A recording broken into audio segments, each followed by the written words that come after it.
নমস্কার, আমি প্রীতিলতা। মধ্যবিত্তের ঘরকন্যায় প্রত্যেককে স্বাগত। আজকে আমি ভীষণ আপ্লুত আপনাদের সঙ্গে এটা আমি শেয়ার করতে পারছি বলে। তো আজকে আমরা সবাই মিলে এসেছি কামারপুকুর আর জয়রামবাটি বেড়াতে। তো আমাদের বর্ধমান থেকে আসতে অনেকটা দেরি হয়ে গেছে। তো আমরা প্রথমেই এসে এখানে মন্দির দর্শন করেছি। এই যে মন্দির দর্শন, মন্দির, মায়ের মন্দির দেখিয়ে দিই। কিন্তু এখানে ফটো তোলা সম্পূর্ণভাবে নিষিদ্ধ, সেই জন্য ভিতরের কোনো ছবি আপনাদেরকে আমি দেখাতে পারছি না। চারিদিকে সিসিটিভি ক্যামেরা। এইটা মন্দির।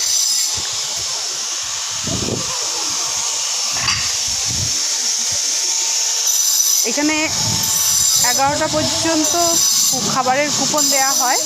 সেই কুপন কেটে নিয়ে 11টা 40-এর মধ্যে লাইনে দাঁড়াতে হবে। ওরা ওখান থেকে সমস্ত রকম ভোগ প্রসাদ বিতরণ করবে। সবটাই টাইমের মধ্যে, তো তাই আমরা এখন লাইনের মধ্যে দিয়ে লাইন দিতেই যাচ্ছি। কুপন কাটা হয়ে গেছে। কুপনের জন্য কোনো নির্দিষ্ট ফিক্স নেই। নিজের ইচ্ছা মতো এখানে সব কিছু ডোনেট করতে পারবেন, যে যার ইচ্ছার মতো। চারিদিকে শুধু ফুলের গাছ, জবা ফুল, বিভিন্ন ধরনের ফুলের গাছ। এগুলো হচ্ছে সব কক্ষ।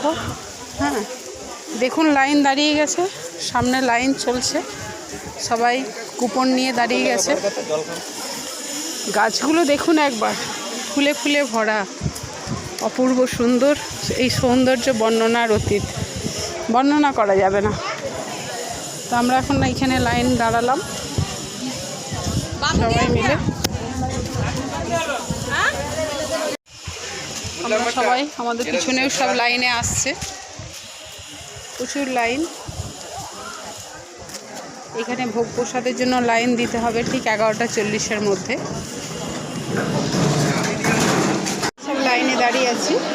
এটা ভিতরে ঘরের ভীষণ বড় হল, সবাই চেয়ার টেবিল। চারিদিকে দেখুন একদম পুরো লম্বা কল করা আছে চারিদিকে। একটু ঢোকার আগেই আমরা ঠান্ডা জল ভরে নিয়েছি, ফ্রিজিংয়ে ঠান্ডা জল, একদম ওয়াটার ফিল্টার লাগানো। এত সুন্দর সিস্টেম। তো ভেতরে একদম লাইন দিয়ে সবাই বসে গেছে চেয়ার টেবিলে। আমরা এখনও ঢুকতে পারিনি, লাইনে দাঁড়িয়ে আছি। এরা এবার আলা হয়ে গেছে, দিয়ে এখানে বসে গেছে দুজনে। ভিতরে একটা প্রার্থনা চলছে, ভিতরে একটা প্রার্থনা চলছে। এখানে লাইনে বসে গেছি পুরোটাই ইয়েতে, চেয়ার টেবিলে। স্টিলের থালা আর গ্লাস দেওয়া আছে এখানে। কোনো ঠেলাঠেলি ভেটাভি নেই, কিচ্ছু নেই। এত বড় হল।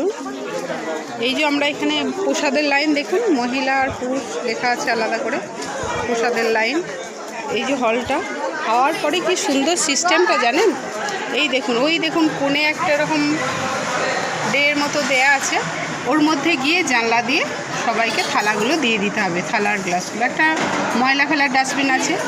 এই হলটা দেখুন, পুরো হলটা সঙ্গে সঙ্গে পরিষ্কার, একদম অপূর্ব সুন্দর লাগছে দেখতে। প্রত্যেকটা চেয়ার টেবিল একদম অপূর্ব সুন্দর। মাথার উপরে একদম ফ্যান ঘুরছে, পুরোটাই সিলিং করা। হ্যাঁ, একদম গরমের কোনো লেশ নেই, একটুও না। মেঝে একদম পরিষ্কার পরিচ্ছন্ন, মনটা একদম ভরে যায়। একদম নীরবতা পালন করুন। সত্যি তাই, একসঙ্গে এখানে 800 জন খাওয়া যায়। তো 800 জন মানুষ একসঙ্গে বসে খাওয়া হলো। বুঝতেই পারা গেল না 800 জন লোক একসঙ্গে বসে খাচ্ছে এখানে। তো ওই ডেকটার মধ্যে সব থালা দিয়ে দেওয়া হলো। ওখানে গরম জলের বিশাল বড় চৌবাচ্চা আছে, তার মধ্যে সব বাসন চলে যাচ্ছে আস্তে আস্তে। তো কোনো রকম কোনো অসুবিধা নেই। ফোন নাম্বারও এখানে দেওয়া রইল।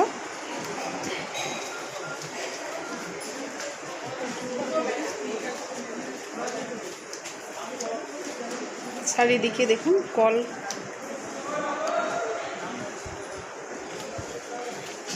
দু সাইডেতে একদম কল। এখানে বসার জায়গা, লাইনের মধ্যে কেউ অসুস্থ হয়ে পড়লে সে পাশে বসতে পারবে। এর অবস্থা দেখুন, পাতা দেখা যাচ্ছে না, ফুল বেশি।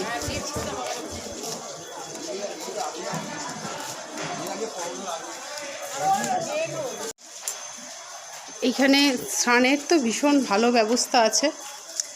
তো এখানে যারা দূর থেকে আসছে তারা এসে স্নানও করছে, কোনো অসুবিধা নেই। ফুল এসেছে দেখুন মা শারদার। এখানে যে আম গাছ আছে গোটা গাছে মুকুলে ভর্তি, চারিদিক বাঁধানো সুন্দর রাস্তা, আম গাছের ছায়া।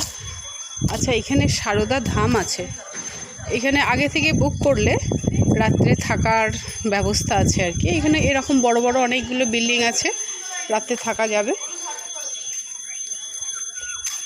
চারিদিক এরকম সুন্দর করে বাঁধানো, ফুলগুলো দেখলে তো মন একদম মোহিত, এত সুন্দর। আর এত বড় বড় আম গাছ, কাঠবিড়ালিটা দেখুন কীরকম ছোটাছুটি করছে নিশ্চিন্তে।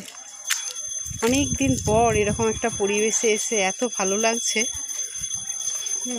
ডালিয়া রোদে ঝলসে গেছে, কিন্তু তবুও সবাই প্রাণ চেষ্টা করছে আর কি। অপূর্ব সুন্দর। ওটা মায়ের মেন মন্দির।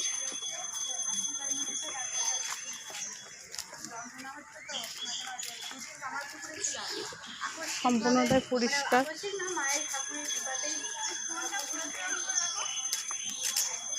চারিদিক ফুলের বাগানে ভরা।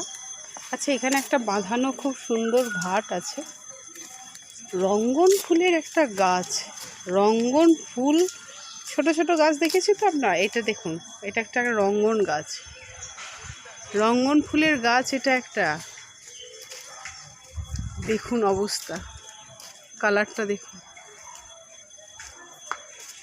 কি সুন্দর, গোটা গাছটা দেখুন। উফ, অপূর্ব সুন্দর, অপূর্ব। না এসে চোখে দেখলে বোঝা যাবে না। এটা মায়ের ঘাট, বাঁধানো ঘাট। এত গরম কিন্তু তার মধ্যেও এত পরিষ্কার। ঘাটের মধ্যে যে চেয়ারগুলো আছে দেখুন, পুরো তেল গড়াচ্ছে, এত পরিষ্কার চারিদিক। আর অপূর্ব সুন্দর একটা গন্ধ গোটা মন্দির চত্বর জুড়ে।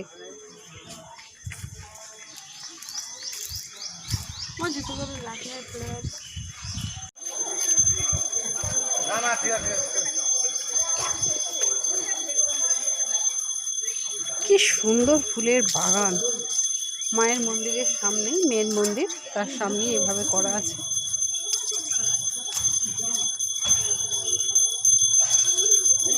এটা একটা সুন্দর ফোয়ারা, আবার বাঘের মুখ করা আছে, একদম সাদা শ্বেত পাথরের, খুব সুন্দর। ফটো তোলা নিষিদ্ধ লেখা আছে। আমি এখন চলেছি জয়রামবাটি মা শারদার প্রতিষ্ঠিত সিংহমায়নী মন্দির।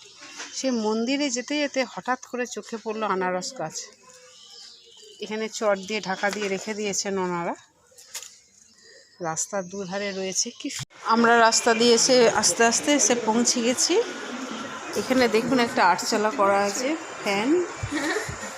চারিদিকে দেখুন সবাই লম্বা হয়ে কেমন শুয়ে পড়েছে, সব লম্বা হয়ে বসে আছে, শুয়ে আছে।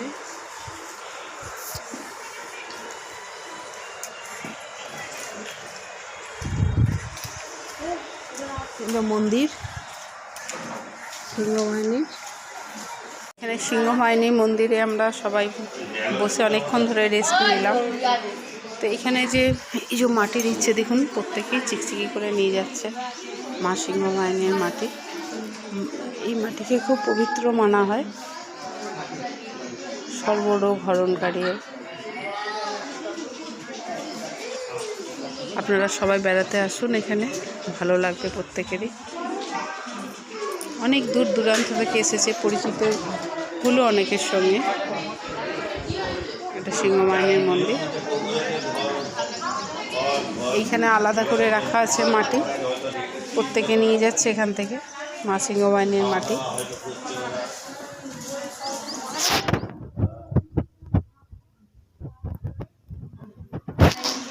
রওনা হব।